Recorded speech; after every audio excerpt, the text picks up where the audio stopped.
congratulations on your new role. In your short 7 weeks in office, has it assisted you in viewing aid as crucial to development and perhaps revising your previous position where you spoke of DfID as being low priority and suggested it be abolished and brought into the Foreign Office? Well, I think first of all, there are a number of points that I would like to make. Obviously, DfID is a respected department internationally. Look at the size, scale, the footprint that we have, and look at the work that we do in many, many challenging parts of the world. We have a proud record in terms of, British people do as well in terms of their own contributions to humanitarian causes, to supporting real crises around the world too, and DfID plays a leading role in that. So I think that's an important context to put forward. I completely believe in the mission of my department. My department is incredible in terms of the work that it does. It's incredible in its leadership as well, obviously with Mark here and Permanent Secretary's role as well in terms of the work and the expertise and experience that DfID has. So absolutely, we will continue, with gusto in terms of our humanitarian support, the way in which we work with partners around the world. There are endless countries, regions where DfID leans in, where we're working with multilateral organisations. We touched on Syria earlier on today in questions. We have the UN General Assembly next week as well. The list of issues, burning issues, the crises, the global challenges, that list is not getting shorter, it really isn't. And DfID has a very important and a strategic role to play on all of those big challenges. And you no longer believe that it should be abolished as a department and brought into the Foreign Office? Well, I've never said that it should go into the Foreign Office, and what I would say is that DfID as a department leans into other government departments. We work across government. We have cross-government ways of working. There's cross-government strategy on, for example, ODA spending as well.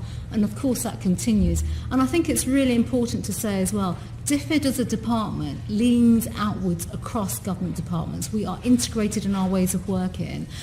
We join up with, yes, the Foreign Office, yes, with the Department of Trade, yes, with, other departments. And that's really important when we look at the nature of the global challenges and the global crises that we are confronted by. Thank you, Chair. The EU currently receives nearly a fifth of DfID's multilateral funding, some of which goes towards projects which may extend beyond the date of the UK's withdrawal from the EU.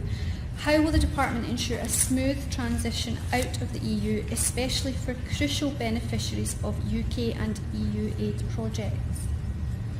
Well, I think let me just start by saying, I've had the privilege this week actually to meet many of my counterparts in Brussels, across EU member states. And, there is a great deal of work that is taking place, there's no doubt about that. And also it is not lost on me, again, the reputation that the department has as being a leader in the development sphere and also very much leaning into the EU institutions in providing support, guidance, advice, again, coming back to the skills and expertise, and in fact many secondments as well. I take the view, obviously, that right now it's exciting opportunities in terms of ways of working. DfID as a whole, we are making an assessment in terms of how we will work, not just with the European Union on projects, but also with our partners.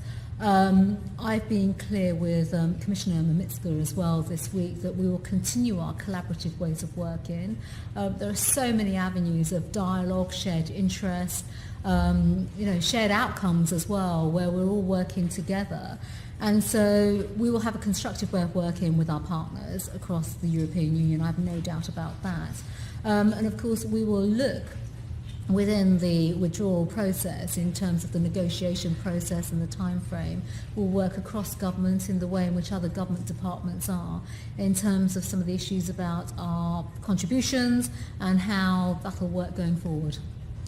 And do you see any possibility for continued collaboration post-Brexit to maintain some of the really crucial project work that has been ongoing and where the date expands beyond that? I mean, I see no doubt, that this will be ongoing in terms of our engagement. This is not a case of just sort of walking away. Absolutely not.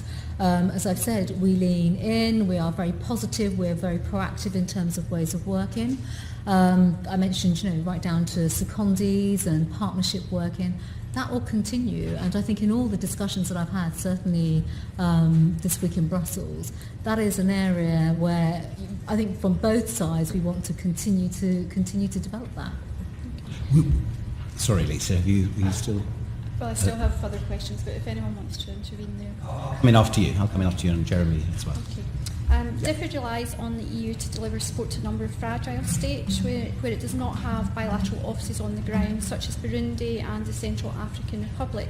How will DfID adapt to deliver support to these countries without the ability to work through the European delegations and CHO? Well, look, I've already said we're at the start of this process. We're at the start of the discussions as well. I only met this Monday my counterparts across EU member states. So I don't see this as just sort of like a binary process.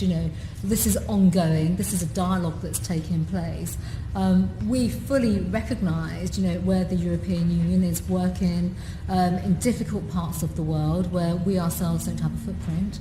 But also, as I've said, as part of our exit negotiations, we will make all the appropriate assessments. But I do want to emphasise as well that we will have a continued constructive way of working with our partners across the European Union. There's a lot of very important work that's taking place right now, and of course, we will have to assess not just programmes, but the way in which support continues over the next few years as part of the wider discussions that we're having across government.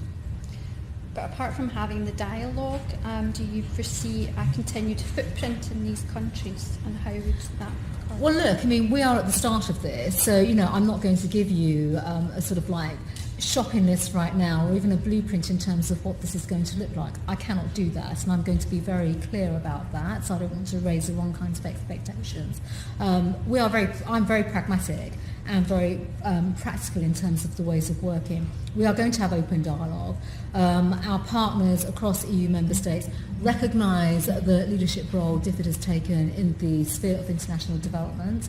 There are many issues that we still have to discuss as well with EU member states, and so this will be all part of, yes, the exit discussions and the negotiations, but also recognising that there are conflicts around the world, there are challenges around the world, there are delivery systems, there are financial instruments as well that we have to fully explore together in partnership. Thanks, Lisa. But NGOs have raised concerns regarding the potential of the great women and girls agenda that your predecessor raised, of that being diminished in some way. Can you reassure us today and reaffirm the commitment that you, Secretary of State, will champion women and girls, and that will continue to be a main priority? Well, absolutely. This is not a concern that's been raised directly with me, and I've been clear from the outset in terms of support for women and girls. I spoke about this at questions earlier on today, and also this will be a central theme at UNGA next week, and of course Britain is a leader here as well and has done tremendous work.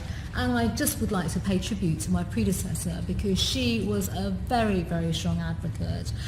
She really put the United Kingdom on the map, I think, internationally on this space. So I recognise, of course, that I have big shoes to fill in that area, and that is something that I certainly look to do. Thank you very much.